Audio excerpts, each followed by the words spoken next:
Good evening. This is Dr. William Painter with Journey Road Ministries. It is the 25th of January. I believe it's the third Sunday after Epiphany. I'll check that when we get to the reading of the Gospel. I'm going to do something a little bit different today, slightly different kind of tune. I was reminded of it today as I was reading about the people who wrote it and the living conditions, the community they had, and how communities, thinking about how communities can create art simply by the nature of their community. So this is an old song, which is, I think, most of the ones I do anymore these days. So bear with me, and we'll get through it and come back and do something a little bit different. By the way, this is, I'll tell you what it is. I have to tell you what it is. It's Sweet Baby James by James Taylor. I don't know when it was originally done. I'm sure you've heard it a million times. But you're going to hear it again today.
Rock-a-bye,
up the guitar and catch you on the reverse side.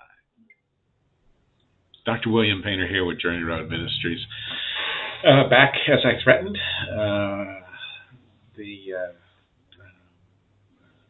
This is the 25th of January, the third Sunday after Epiphany, and I'm going to read the Gospel now.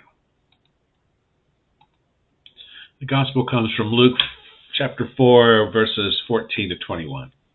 Then Jesus, in the power of the Spirit, returned to Galilee, and a report about him spread through all the surrounding region. He began to teach in their synagogues and was praised by everyone. When he came to Nazareth, where he had been brought up, he went to the synagogue on the Sabbath day, as was his custom. He stood up to read, and the scroll of the prophet Isaiah was given to him. He unrolled the scroll and found the place where it was written, "The Spirit of the Lord is upon me, because he has anointed me to bring good news to the poor. He has sent me to proclaim release to the captives and recovery of sight to the blind, to set free those who are oppressed, to proclaim the year of the Lord's favor." And he rolled up the scroll and gave it back to the attendant and sat down. The eyes of all in the synagogue were fixed upon him. Then he began to say to them, "Today the scripture has been fulfilled in your hearing." Thus endeth the gospel. Now this is a lovely, lovely piece where Jesus declares that he is the fulfillment of the law, fulfillment of the commandments. Now, they're not just 10 commandments. There are 613 commandments, in case you're wondering, most of which, I should say, are found in Exodus. I took the trouble to look up some of them. For example, Exodus 12, verse 19, "For 7 days no leaven is to be found in your houses. If anyone eats what is leavened, that person will be cut off from the congregation of Israel, whether he is a sojourner or a native of the land." Whew, no leaven. Okay. 7 days you shall eat unleavened bread. On the first day you shall remove leaven out of your houses. For if anyone eats what is leavened from the first day until the 7th day, that person shall be cut off from Israel. So don't do that. Don't eat leavened bread. Let's find another one. "You shall not covet your neighbor's house. You shall not covet your neighbor's wife, or his male servant, or his female servant, or his ox, or his donkey, or anything that is your neighbor's." No. Don't covet your neighbor's stuff. "If he takes another wife to him, he shall not diminish her food, her clothing, or her marital rights." Well, that's a second wife. Okay. And this is they had multiple wives. And so there you go. We don't do that.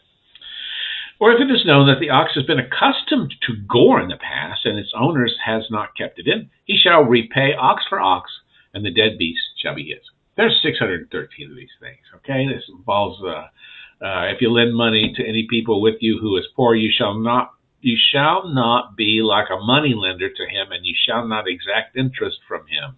All right? So usury, you can't charge interest on the money that you lend. Now, we think of the 10 commandments for some reason. We picked out the 10 ones because we thought these are the most important. Thou shalt not kill, blah, blah. You know what they are. I don't have to enumerate them, but they're only a subset of 613 laws, commandments that were given in Genesis and Exodus. And I think Leviticus, there we go. I think we get the food things in Leviticus. I can get one to come up here.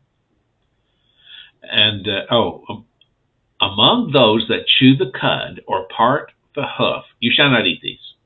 The camel, because it chews the cud but does not part the hoof, is unclean to you." So don't eat camel and don't eat goats. No, I don't know. I'm not a farmer. "You shall regard them as detestable. You shall not eat any of their flesh. You shall detest their carcasses. These you may eat, all of that which are in the waters." Everything in the waters that has fins and scales, whether in the sea or in the rivers, you may eat. Fins and scales. No shrimps. No oysters. "Among those that chew the cud or part the hoof, you shall not eat." Oh, the camel. Okay, so you can eat cows, but not camels. Never thought of eating a camel. When there is a case of leprous disease in a garment, whether woolen or a linen garment, this shall be the law of the leprous person for the day of his cleansing. He shall be brought to the priest. And it goes on about how you're supposed to deal with lepers. Shave off all his hair from his head and his beard and his eyebrows and wash his clothes and all that kind of stuff. Most of these laws, these commandments were, what do I eat? When do I eat it? Rules for living. Okay. And actually, if you don't know this, Orthodox Jews still follow these rules and more that are found in the Torah. But Jesus says, he says, look, everything in the law is true, but I'm here to represent the spirit of the law. Okay, that's what he says. He's here to represent the spirit of the law. And so he fulfills the law. And then he's asked, they try to catch him out. Remember, you try to catch him out. Which of these commandments are the best? Of all the commandments, which is the most important? And when they say of all the commandments, they don't mean of all the 10. They mean of all the 613 commandments, right? These aren't just recommendations. These are laws. And what does Jesus say to that? This is out of Mark 12, verses 28 to 34. He says, love your neighbor as the first is love the Lord your God with all your heart and all your soul and all your mind and all your strength. And the second is love your neighbor as yourself. There is no commandment greater than these. That's it.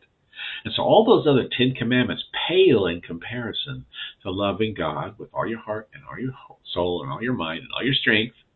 That is loving something that is bigger than you. And the second is love your neighbor as yourself. All right. Well, that right there. That is the message of Jesus. That is the spirit of Jesus. When you say, I follow Jesus, that means you follow what he says there. All right. It's not enough to say, I follow Jesus, and then watch your neighbor be thrown into prison because they don't have the right kinds of papers. Okay. Remember that Jesus' laws and our laws are not the same. That it was legal for Germans to execute Anne Frank, and it was illegal to protect her. But in Christians' views, it was legal and good and right and moral to protect her, and it was wrong and unjust and immoral to execute that girl. All right? So keeping that in mind, we have a new president, and this new president, in his swearing in, refused to put his hand on the Bible. If that's not a red flag, I don't know what is. I don't know how any evangelical, right-wing Christian could watch this man get sworn in and not put his hand on the Bible. I don't think I have ever seen that, ever.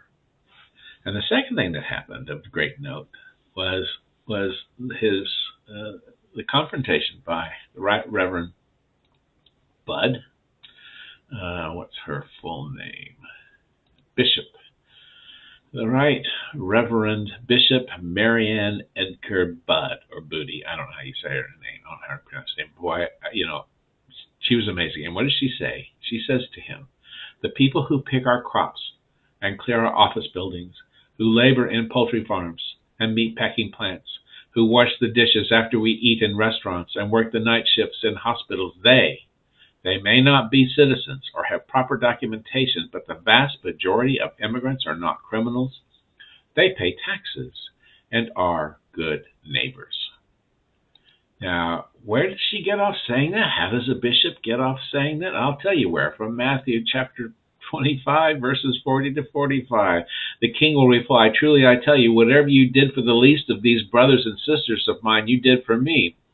Then he will say to those on his left, depart from me, you who are cursed, into the eternal fire, prepared for the devil and his angels. For I was hungry, and you gave me nothing to eat. I was thirsty, you gave me nothing to drink. I was a stranger, you did not invite me in. I needed clothes, you did not clothe me. I was sick and in prison, and you did not look after me. They will also answer, Lord, when did we see you hungry or thirsty or stranger or needing clothes or sick or in prison and did not help you? And he will reply, truly I tell you, and whatever you see, truly I tell you, you better pay attention. Truly I tell you, whatever you did not do for one of the least of these, you did not do for me. And that is the situation that we have right now, where our government, our administration, is anti-Christian. It is telling people, if you're undocumented, we're going to round you up. If you're a stranger, we're going to arrest you. If you're hungry, we're not going to feed you. If you're sick, we're not going to provide medical care for you. If you don't have clothes, we're not going to clothe you. We're going to cut your benefits. We're going to cut. You realize, and I'm sure you haven't thought about this, but if you took, I think the number is $12 billion, you could completely eliminate poverty in this country. Completely eliminated.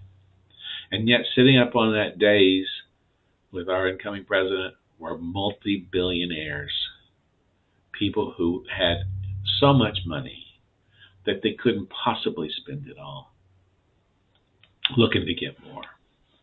And this reminds me of the passage, of course, when Moses came down the mountain, and he saw what they had done when while he was gone, okay, and they'd made a golden calf because they were greedy. Well, the reason Trump and all these people are doing this is not because they have any ideals. They're just greedy. They're just greedy. And so he comes down the mountain. He sees a golden calf. You know the story. He sees the golden calf, and he gets really upset. And so what he probably don't remember is that he calls up the people who are still dedicated to him, the Levites, and he says, go back and forth through the camp from one end to the other, killing his brother and friend and neighbor. And they did. And 3,000 people were killed that day. And then the Lord visited a plague on them. What a great sin these people have committed. They have made themselves gods of gold, but now please forgive their sin. But if not, then blot me out of the book you have written. And the Lord replied to Moses, whoever has sinned against me, I will blot out of my book. And then he sent them a plague and killed a bunch of them. Now, okay, my personal belief, my personal philosophy is I'm not into the magic tricks. Okay, I don't think we live in a magical world, and I don't think that Moses turned his staff into a snake or any kind of stuff. I think these are messages, these are important narratives, but they weren't real in the sense that they were literal. Okay, they weren't written with a literal mind. They weren't understood by a literal people, and it is a terrible mistake for us to do otherwise. But my message today, and the reason I wanted to open up with Sweet Baby James, is of the human existence. It's a story. It's a story about a cowboy, and he's out with his dog with the cattle, and he does very human things. He dreams about women and glasses of beer, and then he lifts up his voice and he sings. And then he shifts the narrative to the Berkshires. Lord, the Berkshires seem dreamlike on account of that frosting. And then he's describing the modern world and people who are going to work and people who are going to sea and people who are getting on airplanes. And they sing, of their home in the sky. These are people of the book, people of the faith. And then he says, I don't know if I believe in the home in the sky, but I like the singing. And I think I like the singing too. And there are a lot of questions I can't answer. And I believe we've been given answers that simply are inadequate or self-serving. I do know that this guy, Jesus, whether you think he was the Son of God or the Son of Man or just another prophet or a make-believe imaginary person, that the things that he had to say were terribly, terribly important and radical and revolutionary. And that when those words were paraphrased to our new president, he couldn't handle it. And the Speaker of the House couldn't handle it. And the radical conservatives who declare themselves Christians couldn't handle it. They wanted her deported, of all things, a person who speaks the words of the Lord. Don't be afraid. Fear not. That's what the angels always say, because they were kind of scary looking. Fear not, and speak the words that you know are true. Have a good week. Take care, and God bless.